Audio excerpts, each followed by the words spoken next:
छत्तीसगढ़ में सुशासन के 8 माह, विष्णु के सुशासन में संवर रहा है छत्तीसगढ़।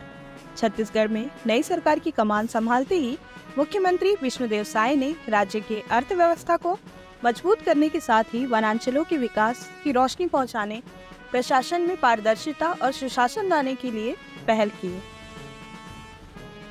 बस्तर अंचल के अंदरूनी क्षेत्रों में नए कैंपों का विस्तार किया जा रहा है। नियत नरनार योजना शुरू की गई है। इस शब्द का आशय आपका अच्छा गांव विशेष पिछड़ा जनजातियों के हितग्राहियों के लिए आरंभ की गई है। पीएम जनमन योजना के तहत इस योजना से कैंपों के निकट 5 किलोमीटर की परिधि में गाँव में 17 विभागों की 53 हितग्राही मूल्यांक योजना एवं 28 सामुदायिक सुविधाओं का लाभ वनांचल क्षेत्रों में रहने वाले लोगों को दिया जा रहा है। इस पहल का ही परिणाम है कि राज्य की जनता को प्रधानमंत्री नरेंद्र मोदी द्वारा दी गारंटी की तेजी से क्रियान्वयन हो रहा है। मोदी की तीसरी बार प्रधानमंत्री बनने पर प्रदेश में डबल इंजन की सरकार काम कर रही है। मुख्यमंत्री विष्णुदेव साय ने राज्य की बागडोर संभालते ही राज्य में फिर से विकास के लिए नए वातावरण बना दिए हैं। साय का मानना है कि लोकतंत्र का मूल मंत्र सुशासन है। सुशासन के बिना सच्चे लोकतंत्र की कल्पना नहीं की जा सकती।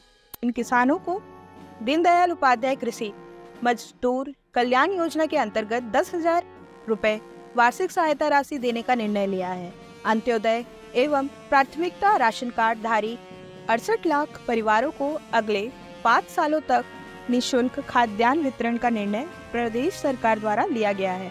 प्रदेश सरकार ने अपने वादों को पूरा करते हुए किसानों को 3100 रुपए प्रति क्विंटल की दर से और 21 क्विंटल प्रति एकड़ की मान से धान खरीदी की है। प्रदेश में रिकॉर्ड 145 लाख मैट्रिक टन धान खरीदी की गई है। प्रदेश में कृषि हितैषी नीतियों की वजह से खेती किसानी में रौनक आई है और किसानों के चेहरे पर मुस्कान नजर आ रही है। सौम्य सरल व्यक्तित्व के धनी मुख्यमंत्री सीएम साय राज्य की बागडोर संभालते ही उन्होंने छत्तीसगढ़ की जनता को प्रधानमंत्री नरेंद्र मोदी द्वारा दी गई गारंटी पर काम करना शुरू किया और मात्र 8 महीने में ही अधिकांश गारंटियों को पूरा कर दिखाया।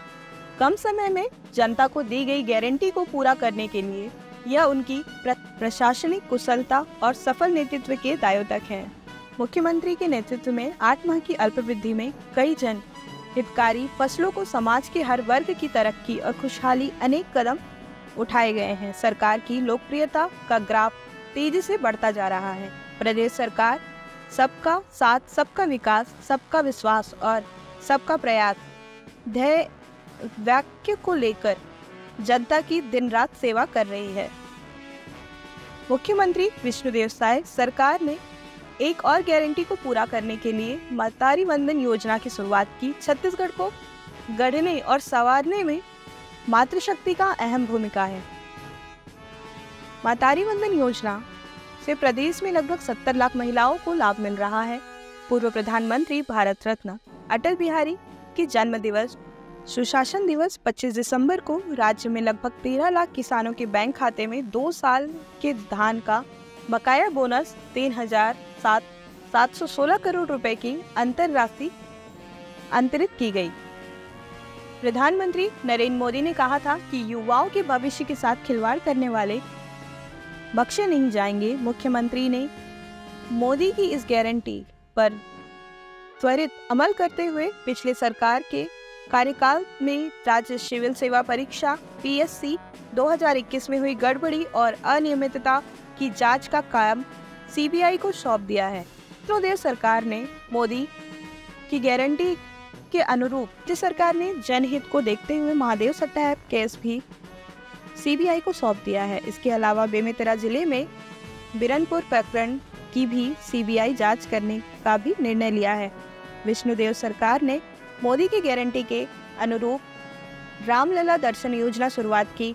भारत में अपने आप में यह एक अनूठी और करणीय योजना है। इस योजना में श्रद्धालुओं को सरकारी खर्चे में अयोध्या धाम का दर्शन कराया जा रहा है।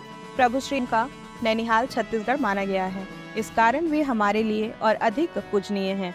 अपने बाचा राम के दर्शन के लिए छत्तीसगढ़ का हर नागरिक उत्सुक है। मुख्यमंत्री साय ने शपथ के कुछ ही घंटों के भीतर 18 लाख परिवारों को प्रधानमंत्री आवास योजना के अंतर्गत पक्के आवास दिए जाने का निर्णय लिया। सबको आवास इन दिनों योजनाओं से छत्तीसगढ़ के 77,20,000 परिवारों को 5 लाख रुपए तक का निःशुल्क स्वास्थ्य सेवाओं का लाभ मिल रहा है।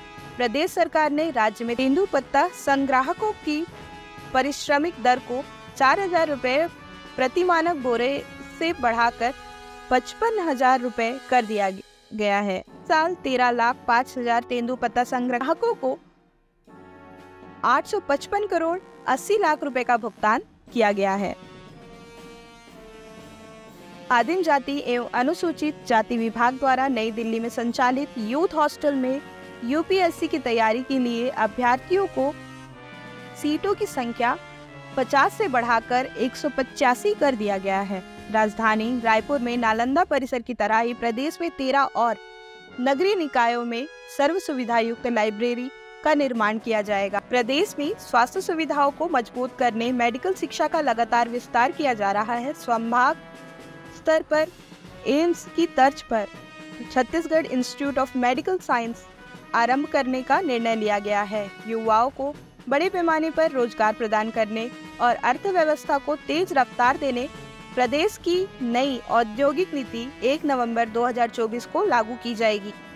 प्रदेश सरकार द्वारा नया रायपुर को आईटी हब तथा इनोवेशन हब के रूप में विकसित किया जा रहा है। नेशनल कैपिटल रीजन की तरह राज्य सरकार भी स्टेट कैपिटल रीजन विकास करने जा रही है। उद्यमी युवाओं को छत्तीसगढ़ उद्यम क्रांति योजना के माध्यम से 50% सब्सिडी के साथ ब्याज मुक्त ऋण प्रदान करने का निर्णय राज्य सरकार ने लिया है, जिससे युवाओं को अधिक से अधिक अवसर मिल सकेगा।